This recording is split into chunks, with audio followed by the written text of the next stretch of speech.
കാലഘട്ടത്തിലേക്കെത്തി. 4 ആൺമക്കളുണ്ടോ? വാപ്പാരെ കണ്ണുനീരായി. ആദ്യം മരിക്കുന്നത് ഉമ്മയാണോ? മക്കള് വാപ്പാനെയും ഉമ്മാന്റെ സ്വത്തുക്കളെയും വീതം വെക്കും. ഓരോരുത്തരും തമ്മിലടിക്കും. അനവധി കുടുംബങ്ങൾ നെഞ്ചത്ത് കൈവച്ച് ഞാൻ എന്റെ വാപ്പയെയും ഉമ്മയെയും മനസ്സ് വേദനിപ്പിക്കാതെയാ തിരിച്ചയച്ചതെന്ന് പറയാൻ ഒരു മകന് സാധിച്ചാൽ അതാണ് പുണ്യം. അതിലും വലിയൊരു പുണ്യം ഈ ലോകത്തൊരു മക്കൾക്ക് നേടാനില്ല. പക്ഷെ ഇന്നത്തെ കാലഘട്ടത്തിൽ ഓരോരുത്തരും കൈയൊഴിയും. ഫുട്ബോൾ കോർട്ടിലെ പന്തിനെ പോലെ മൂത്തവൻ ഇളയവനോട് എന്റെയും ഉമ്മയല്ലേ, 4 മാസം നീ നോക്കിക്കോ, 3 മാസം അവൻ നോക്കട്ടെ, 2 മാസം അവള് നോക്കട്ടെ. മക്കൾ നിശ്ചയിക്കുന്ന ഊഴമനുസരിച്ച് വീട്ടിന്റെ പോർച്ചിലെത്തുന്ന ഓട്ടോയിൽ കയറി ഭാണ്ഡക്കെട്ടുകൾ എടുത്ത് ഒരുക്കിക്കൊടുക്കുന്ന 4 ചുമരുകൾക്കുള്ളിൽ മരണം വരെ മക്കളെ ഒന്നും മനസ്സറിഞ്ഞ് ശപിക്കാൻ പോലും പറ്റാതെ ഈ ലോകത്തു നിന്ന് തിരിച്ചു പോകുന്ന അനവധി രക്ഷിതാക്കൾ ഉണ്ടാകുമ്പോ കൊടുത്താലേ തിരിച്ചു കിട്ടൂ, ഇല്ലെങ്കിൽ കിട്ടില്ല മനുഷ്യരെ. ദുനിയാവിൽ നിങ്ങൾ എങ്ങനെ മക്കളെ വളർത്തിയാലും തരില്ല പടച്ചു തമ്പുരാൻ. ആ മക്കളിലൂടെ നിങ്ങൾക്കൊരാശ്വാസം, നിങ്ങൾക്കൊരു സ്വസ്ഥത. അതല്ലേ ലോകത്തിന്റെ തിരുദൂതന്റെ സഹാബത്ത് പഠിപ്പിച്ചതും. സ്വന്തം രക്ഷിതാക്കളോട് കടമ നിർവഹിക്കാതെ അവര് മരിച്ചുപോയി മരിച്ച സെക്കൻഡിന് മുതലേ ആ മക്കൾക്ക് കുറ്റബോധമുണ്ടാകൂ. ജീവിച്ചിരിക്കുന്ന കാലത്ത് അള്ളാഹ് കുറ്റബോധം കൊടുക്കൂല. ഈ കൂട്ടത്തിൽ ആർക്കെങ്കിലും രക്ഷിതാക്കളുണ്ടെങ്കിൽ, അവൻ അനിയന്റെ വീട്ടിലാണെങ്കിൽ, പെങ്ങന്മാരെ വീട്ടിൽ കയറി നടക്കലാണെങ്കിൽ ഇപ്പോ അത് തോന്നൂല. ആ ഒരു സങ്കടം അള്ളാഹ് തോന്നിപ്പിക്കൂല. ഉമ്മാനെ നോക്കുന്നില്ല, വാപ്പാനെ പരിഗണിക്കുന്നില്ല എന്ന് ഈ സെക്കൻഡിൽ അള്ളാഹ് മനസ്സ് തോന്നിപ്പിക്കൂല. തോന്നിപ്പിക്കുക പിശാച. അയച്ചു കൊടുക്കുന്നില്ലേ മാസത്തില്, കൊടുക്കുന്നില്ലേ ആഴ്ചയില്, ഓരോ പെരുന്നാളിനും ഓരോ നോമ്പിനും കൊണ്ടുവന്നിട്ടില്ലേ ഞാൻ മക്കയില് എന്നെ തോന്നിപ്പിക്കൂ. മരിച്ചു കഴിഞ്ഞാൽ മാതാപിതാക്കൾ ലോകത്തോട് വിട പറഞ്ഞാൽ ആ സെക്കൻഡ് മുതൽ അള്ളാഹ് ഓർമ്മപ്പെടുത്തും. നിന്റെ ഹൃദയത്തിൽ നീ പരിഗണിച്ചിട്ടില്ല, നീ സങ്കടപ്പെടുത്തിയിട്ടേയുള്ളൂ, നീ വേണ്ട രൂപത്തിൽ അവരെ ആദരിച്ചിട്ടില്ല. ആ കുറ്റബോധത്തെക്കാൾ വലിയൊരു ബോധം, ഒരു സങ്കടം ഈ ദുനിയാവിൽ പിന്നെ ഒരു മക്കൾക്ക് കിട്ടാനില്ല. അതാണ് അള്ളാഹുവിന്റെ ഏറ്റവും വലിയ ശിക്ഷയും ഈ ലോകത്ത് ഒരു മകനുണ്ടാകുന്ന അള്ളാന്റെ പരീക്ഷണത്തിന്റെ തുടക്കവും. അതാണ് ലോകത്തിന്റെ റബ്ബ് ഓർമ്മപ്പെടുത്തിയതും. വഖദാ റബ്ബുക അല്ലാ തഅബുദു ഇല്ലാ ഇയ്യാഹു വബിൽ വാലിദൈനി ഇഹ്സാനാ. അള്ളാഹു കഴിഞ്ഞാൽ പിന്നെ രക്ഷിതാക്കളാ മനുഷ്യരെ. അവരെ വിളിക്കണം, ചോദിക്കണം. എത്രയേറെ പറഞ്ഞിട്ടുണ്ട്. ഞാൻ പറയുമ്പോൾ നിങ്ങൾക്ക് സങ്കടം തോന്നരുത്. യുദ്ധത്തിന് വേണ്ടി കയറി വന്ന സഹാബിയോട്, നാടുവിടാൻ വേണ്ടി വന്ന സഹാബിയോട്, അയ്യ വാലിദാക്ക, നിന്റെ ഉമ്മയും വാപ്പയും ജീവിച്ചിരിപ്പുണ്ടോ? പാലനം ഉണ്ട് നബിയെ. എങ്കിൽ നിനക്ക് ഹിജ്റയില്ല, നാടുവിടാൻ പാടില്ല. നീ നിന്റെ ഉമ്മാന്റെ അടുത്ത് പോണം, വാപ്പാന്റെ അരികിൽ പോണം. പിന്നീട് പണ്ഡിതന്മാര് രേഖപ്പെടുത്തി, സ്വന്തം വീട്ടിൽ ഞാനില്ലെങ്കിലും ആ പോരായ്മ അറിയിക്കാത്തൊരു പെണ്ണ് എന്റെ ഭാര്യയുണ്ടെന്നുറപ്പുണ്ടെങ്കിലേ എന്റെ ഭർത്താക്കന്മാരെ, വാപ്പാരെ, മക്കളെ ഈ പ്രവാസത്തിലേക്ക് വരാവൂ എന്ന് പണ്ഡിതന്മാര് രേഖപ്പെടുത്തിയിട്ടുണ്ട്. ഞാനിങ്ങ് പോന്നാലും എന്റെ പോരായ്മ അറിയിക്കാതെ എന്റെ ഉമ്മായെയും വാപ്പായെയും പരിപാലിക്കാൻ എന്റെ ഭാര്യയുണ്ട് എന്ന സന്തോഷം അതില്ലെങ്കിൽ, ഹിജ്റയ്ക്ക് വേണ്ടി വന്ന സഹാബിയെ തിരുദൂതൻ തിരിച്ചയച്ചിട്ടുണ്ടെങ്കിൽ ഓരോ മക്കളും 1000 തവണ നെഞ്ചോട് ചോദിക്കണം, അവര് സംതൃപ്തരാണോ? അതല്ല, എന്നാലും എന്റെ മക്കള്, എന്നാലും എന്റെ മോന് എന്നൊരു ചിന്തയുണ്ടാക്കിയിട്ടാണ് ഈ ലോകത്ത് നിന്ന് അവർ മടങ്ങിയതെങ്കിൽ ഈ ലോകത്ത് എന്ത് സമ്പാദിച്ചാലും നിലനിൽക്കില്ല മനുഷ്യരെ. അത് പണമാവട്ടെ, സ്വന്തം കുടുംബമാവട്ടെ, മക്കളാവട്ടെ, താമസിക്കുന്ന കൊട്ടാരമാവട്ടെ, ആരും നോക്കിപ്പോകുന്ന വാഹനമാകട്ടെ, നിലനിർത്തില്ല പടച്ച തമ്പുരാൻ. അതാണ് തന്റെ ആത്മാവിന് വേണ്ടി കിട്ടേണ്ട ആദ്യത്തെ റഹ്മത്തും വവലദുൻ സ്വാലിഹുൻ യദ്ഉ ലഹു. നെഞ്ചുരുകി പ്രാർത്ഥിക്കുന്ന മക്കളുടെ പ്രാർത്ഥന. ആ പ്രാർത്ഥന എനിക്ക് കിട്ടും ഉറപ്പാ എന്ന് ഒരാൾക്ക് സ്ഥാപിക്കാൻ സാധിച്ചാൽ അവന്റെ ആത്മാവിന് സന്തോഷിക്കാം. വിട പറയാനൊരുങ്ങുന്ന അവന്റെ റൂഹിന് അതൊരാശ്വാസമാകും. രണ്ടാമത്തത് സ്വദഖത്തുൻ ജാരിയ, ഒഴുകുന്ന പ്രതിഫലം. അഥവാ സമ്പാദിച്ച സമ്പത്തുകളിൽ നിന്ന് ഞാൻ മരിച്ചാലും എന്റെ ഖബറിലേക്ക് കിട്ടാൻ വേണ്ടി ഈ ലോകത്ത് ഞാൻ ചെലവഴിച്ചു പോയ ദാനധർമ്മം. പലപ്പോഴും പലരും പറയാറുണ്ട്, ഇന്ന് കേരളത്തിലെ തൊട്ടുമുൻപ് നമ്മൾ നമസ്കരിച്ച ഈ അരികിലുള്ള ഒരു പള്ളി, ആ പള്ളിയിലെ ഒരു കല്ലിന്റെ പണമുണ്ടായാൽ മതിയായിരുന്നു നമ്മളെ ഖബറൊക്കെ എത്രയോ വിശാലമായി കിട്ടാൻ. ആയിരക്കണക്കിന് ആളുകൾ, 100 കണക്കിന് മനുഷ്യർ, ഒരുപാട് ജമാഅത്തുകൾ, തറാവീഹ് നമസ്കാരങ്ങൾ, ഒരുപാട് ആളുകളുടെ ഖുർആനോത്തുകൾ. എന്തിനേറെ, ഒരാൾ മൂത്രമൊഴിക്കാൻ പോലും ആ പള്ളിയിലേക്ക് കയറിയാൽ അതിന്റെ കൂലി മരിച്ചിട്ടുണ്ടെങ്കിൽ അവന്റെ ഖബറിലേക്ക്. ഇതുപോലെ നാട്ടിൽ വേണ്ട, വിദേശത്ത് എന്റെ ഖബറിലേക്ക് കിട്ടാൻ മാത്രം എന്തേ നമ്മൾ സമ്പാദിച്ചു വെച്ചത്? തമാശ രൂപത്തിൽ പലരും പറയാറുണ്ട്, നാട്ടിലെ പള്ളിയുടെ കൂലിയൊക്കെ വിദേശികളായ അറബികൾ കൊണ്ടുപോയതാ. നാട്ടിലൊരു മദ്രസയുടെ കാര്യം വേണോ, വിദേശത്തേക്ക് വിമാനം കയറും.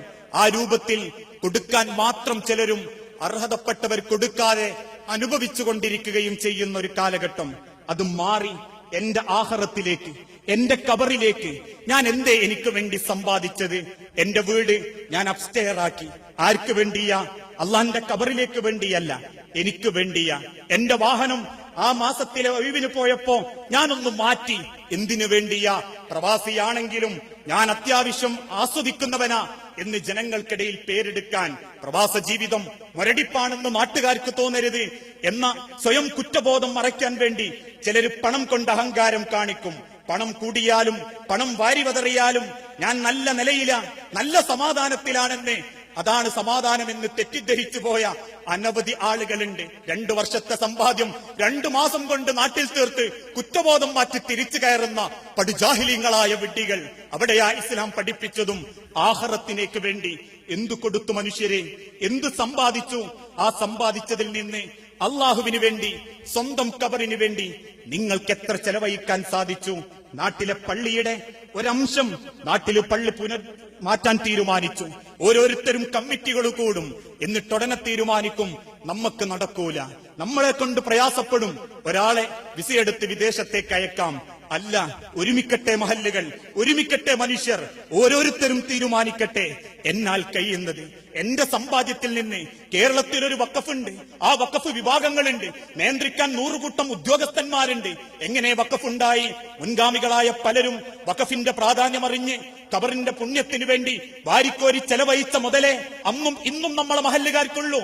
ഓരോ പ്രദേശത്തും 4-5 ഏക്കർ പള്ളിയുടെ പേരിലുണ്ടെങ്കിൽ അതൊരു സുപ്രഭാതത്തിൽ പൊട്ടിമുളച്ച സ്വത്തുക്കളല്ല, ആഹാരം പ്രതീക്ഷിച്ച് പലരും ചെയ്ത വഖഫുകളാ.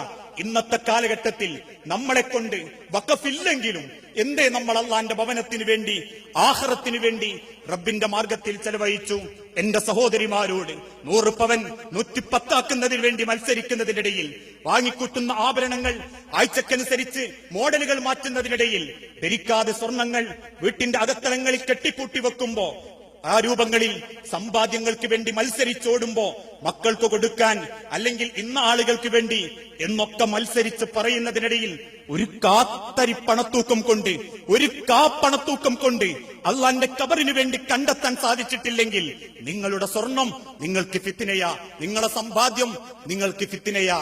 എങ്കിൽ ലോകത്തിന്റെ റബ്ബ് വിശുദ്ധ ഖുർആനിലൂടെ വഅൻഫിഖൂ മിമ്മാ റസഖ്നാകും മിൻ ഖബ്ലി അൻ യഅതി അഹദകുമുൽ മൗത്ത്, മരണം ശ്വാസം നിലപ്പിക്കുന്ന സെക്കൻഡിന്റെ മുൻപിൽ ആരുണ്ട് മനുഷ്യരെ കൊടുക്കാൻ? നിങ്ങൾ കൊടുത്തു വിട്ടണേ എന്ന ആയത്ത് അവതരിക്കപ്പെട്ടപ്പോ സഹാബാക്കൾ കൊടുക്കാൻ തയ്യാറായി. വാരിക്കോരി അവർ കൊടുത്തു. കാരണം ശ്വാസം വിലങ്ങിയാൽ, ശ്വാസം നിന്നു കഴിഞ്ഞാൽ പിന്നെ നിങ്ങൾക്ക് ചെലവഴിക്കാൻ നിങ്ങളെ കൊണ്ട് സാധിക്കില്ല. അതിന്റെ തൊട്ടു മുൻപ് വരെ, ഈ നിൽക്കുന്ന സെക്കൻഡിൽ ഞാൻ മരിച്ചു പോയിട്ടുണ്ടെങ്കിൽ, തൊട്ടു മുൻപിരിക്കുന്ന ഇരിപ്പിൽ ഞാനൊരു വഖഫായി വസിയത്തായി ഒരു 100 രൂപ ഏതെങ്കിലും സ്ഥാപനത്തിനോ കൊടുത്തിട്ടുണ്ടെങ്കിൽ അതെനിക്കുണ്ട്. അല്ലെങ്കിലോ ശ്വാസം വിലങ്ങി ആരും കൊടുക്കില്ല, ആരും നിങ്ങളെ സ്വത്തുക്കളിൽ നിന്ന് വീതം വെക്കില്ല. അത് സ്വന്തത്തിലേക്കാക്കാൻ ശ്രമിക്കുക എന്നുള്ളതല്ലാതെ. ലോകത്തിന്റെ തിരുദൂതന്റെ കാലഘട്ടത്തിലോ മദീനത്താകെ വരൾച്ചയും പട്ടിണിയും വ്യാപിക്കാൻ തുടങ്ങി. ഓരോ സഹാബത്തും കണ്ണുനീരിലായി. മദീനത്തെ പള്ളിയിൽ പാവങ്ങളായി തലവുംപെട്ടിരിക്കുന്ന സ്വഹാബാക്കളോട് ഒരിക്കൽ അള്ളാഹുവിന്റെ തിരുദൂതൻ ചോദിച്ചു, ഈ കൂട്ടത്തിൽ ആരുണ്ട് അള്ളാഹുവിന് കടം കൊടുക്കാൻ? അബൂബക്കർ സിദ്ദീഖ് റളിയല്ലാഹു വലതുഭാഗത്തുണ്ട്, ഉമർ ഇബ്നുൽ ഖത്താബ് റളിയല്ലാഹു ഇടതുഭാഗത്തും. 2 പേരും 2 ഭാഗത്തേക്കും എഴുന്നേറ്റ് നടന്നു. അള്ളാഹുവിന്റെ തിരുദൂതൻ അത്ഭുതപ്പെട്ടു പോയി. ജീവിതത്തിൽ ഒരിക്കലും അങ്ങനെ ഒന്നും മിണ്ടാതെ 2 പേരും പോയിട്ടില്ല. പിന്നീട് ഉമർ ഇബ്നുൽ ഖത്താബ് രേഖപ്പെടുത്തി, എഴുന്നേറ്റ് പോകുമ്പോൾ ഞാൻ എന്റെ മനസ്സിൽ ഉറപ്പിച്ചു, എന്റെ സ്വത്തിന്റെ പകുതി ഞാൻ അള്ളാഹുവിന്റെ മാർഗത്തിൽ ചെലവഴിക്കും. എന്നും അബൂബക്കർ സിദ്ദീഖാണ് ഏറ്റവും കൂടുതൽ കൊടുക്കാറ്, ഇന്ന് ഞാനായിരിക്കും. ഉമർ ഇബ്നുൽ ഖത്താബ് പകുതി സ്വത്തെടുത്ത് തിരിച്ചു വന്നു. മദീനത്തെ പള്ളിയുടെ മിമ്പറിലിരിക്കുന്ന തിരുദൂതന്റെ കയ്യിലേക്ക് നേരത്തെ ഇരുന്ന അതേ സ്ഥാനത്ത് തലകുമ്പിട്ടിരിക്കുന്ന അബൂബക്കർ സിദ്ദീഖ് റളിയല്ലാഹു അൻഹുവിനെ നോക്കി ഉമർ ഇബ്നുൽ ഖത്താബ് പറഞ്ഞു, അള്ളാഹുവിന്റെ പ്രവാചകരെ, താങ്കളുടെ പ്രിയപ്പെട്ട ഈ അടിമ ഇതാ പകുതി സ്വത്ത് ഇസ്ലാമിന് ദാനമായി തന്നിരിക്കുന്നു. ഇത് വാങ്ങി സന്തോഷത്തോടെ കയ്യിൽ പിടിക്കുമ്പോ അറിയാതെ തിരുദൂതന്റെ കണ്ണിൽ കണ്ണുനീര് വന്നു. ഉമർ ഇബ്നുൽ ഖത്താബ് ചോദിച്ചു, എന്തിനാ പ്രവാചക കരയുന്നത്? അള്ളാഹുവിന്റെ റസൂല് തിരിച്ചു പറഞ്ഞ മറുപടി, നിനക്കറിയണോ ഉമറെ, ഈ മക്കയിൽ അള്ളാഹുവിന്റെ പ്രബോധനം ഏൽപ്പിക്കപ്പെട്ട് വഹീന്റെ തുടക്കത്തിൽ ഒരു മനുഷ്യനെ ഞാൻ പ്രത്യേകം ആഗ്രഹിച്ചിരുന്നു. അയാളുടെ സമ്പത്തും അയാളുടെ പെരുമാറ്റവും അത് രണ്ടും കണ്ട് 1000 തവണ ഞാൻ ചിന്തിച്ചിരുന്നു, അയാളൊന്ന് മുസ്ലിമായിരുന്നെങ്കിൽ ആ മനുഷ്യൻ മുസ്ലിമായി അവന്റെ സ്വത്തുക്കൾ ഉപയോഗിച്ച് എന്റെ ദരിദ്രരായ അടിമകളെ ആ മനുഷ്യൻ മോചിപ്പിച്ചു. മുഴുവൻ സ്വത്തുക്കൾ ഉപയോഗിച്ച് അവൻ ഇസ്ലാമിനോട് ഇസ്ലാമിന്റെ സങ്കടങ്ങൾ മാറ്റാൻ തുടങ്ങി. അവസാനം മദീനയിലെ തെരുവിൽ പാവപ്പെട്ട ദരിദ്രന്മാരുടെ കൂട്ടത്തിൽ വന്ന ആ പുതിയ അവകാശി ആരെന്നറിയണോ ഉമറെ നിനക്ക്? എന്റെ അബൂബക്കർ ഇന്ന് ദരിദ്രനാ. മദീനയിലെ പള്ളിയിലിരിക്കുന്ന ദരിദ്രന്മാരുടെ കൂട്ടത്തിൽ അബൂബക്കറിന്റെ സ്ഥാനം. സ്വന്തമെന്ന് പറയാൻ അബൂബക്കറിന്റെ കയ്യിൽ കിടക്കുന്ന കിടപ്പാടമല്ലാതെ വേറൊന്നില്ല ഉമർ. ഇന്ന് തിരിച്ചു പറയുമ്പോ ഒരു നിമിഷ നേരത്തേക്ക് ആ അബൂബക്കർ സിദ്ദീഖിനോട് മത്സരിക്കാൻ പോയ മനസ്സിനെ ഉമർ ഇബ്നുൽ ഖത്താബ് സ്വയം ദേഷ്യപ്പെട്ട് അബൂബക്കർ സിദ്ദീഖിനെ കെട്ടിപ്പിടിച്ചു എന്ന് ഇസ്ലാമിക ചരിത്രം പഠിപ്പിക്കുന്നു.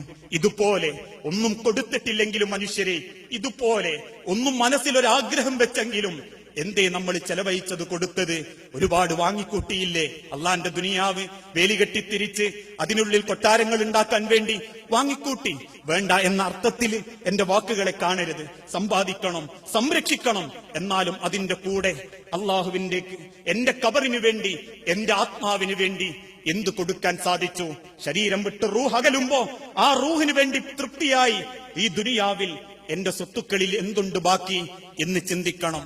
മൂന്നാമത്തത് ഔ ഇൽമുൻ യുൻഫഉ ബിഹി, ഉപകാരപ്പെടുന്ന അറിവ്, നല്ല അറിവുകൾ അത് ജനങ്ങൾക്ക് അറിയിച്ചു കൊടുത്തു, അത് പഠിച്ചു മറ്റുള്ള ആളുകൾക്ക് അറിയിച്ചു കൊടുത്തു.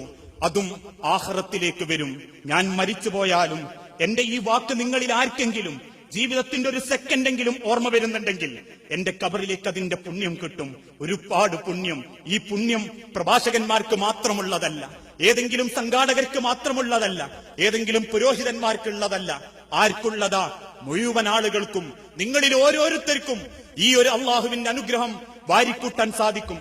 ഇവരിൽ പലരും പണക്കാരല്ല, ഈ കൂട്ടത്തിൽ മക്കളില്ലാത്തവരുണ്ട്. ഇത് ഒന്നുമില്ലാത്തവർക്കും എന്ത് സമ്പാദിക്കാം? അറിവെന്ന ആ അറിവിനെ അറിയിച്ചു കൊടുക്കുന്നത് സമ്പാദിക്കാം. ആ അറിവ് മറ്റൊരാൾക്ക് അറിയിച്ചു കൊടുക്കാൻ ഒരു സംഘാടകനായി, ഒരു ലഘുലേഖ കൊടുക്കുന്നവനായി, ഒരു ദീനീ പ്രബോധന രംഗത്ത് ഇടപെടുന്നവനായി. പക്ഷേ എന്തോ ചില ആളുകൾ കാലങ്ങളോളം കേൾക്കാനേ ഉണ്ടാകൂ, രംഗത്തുണ്ടാവില്ല. അതൊക്കെ ഒരു മോശമാ. ഇന്ന് ആളായി കൂടുക, ഒരു രംഗത്തിറങ്ങുക, 4 കാര്യങ്ങൾക്ക് മുന്നിട്ടിറങ്ങുക എന്നുള്ളതൊന്നും നമ്മളെ കൊണ്ട് നടക്കൂല. വിളിച്ചാ കേൾക്കാൻ വരും, അതെവിടെ എത്ര ദൂരത്താണെങ്കിലും വരും. ഇത് മാത്രം ഒരു മനുഷ്യനെ നന്മയിലേക്ക് നയിക്കുന്നില്ല. ഒരു സംഘാടകനാകണം, ഒരു പ്രബോധകനാകണം. സാധിക്കുന്ന രൂപത്തിൽ ഏതാണോ എന്റെ മാർഗം, ആ മാർഗത്തിലൂടെ അറിവുകൾ അറിയിച്ചു കൊടുക്കാൻ. ഇന്നു സ്വതവേ നേരത്തെ അക്ബർ മൗലവി ഓർമ്മപ്പെടുത്തിയതുപോലെ ഇതിലൊന്നും ഇടപെടാതിരിക്കല ഒരു യോഗ്യത എന്ന് വിചാരിക്കുന്ന ചില വാപ്പാരുണ്ട്, ചില ചെറുപ്പക്കാരുണ്ട്. നാട്ടിൽ തരക്കേടില്ലാത്ത വാപ്പ, പ്രവർത്തകനായ വാപ്പ, മകനാവട്ടെ MBBS ഡിഗ്രിയും എടുത്ത് ജീവിക്കുന്ന മകൻ, നാട്ടിൽ ഇടപെടുന്ന വിവാഹാലോചനകൾ വരുമ്പോ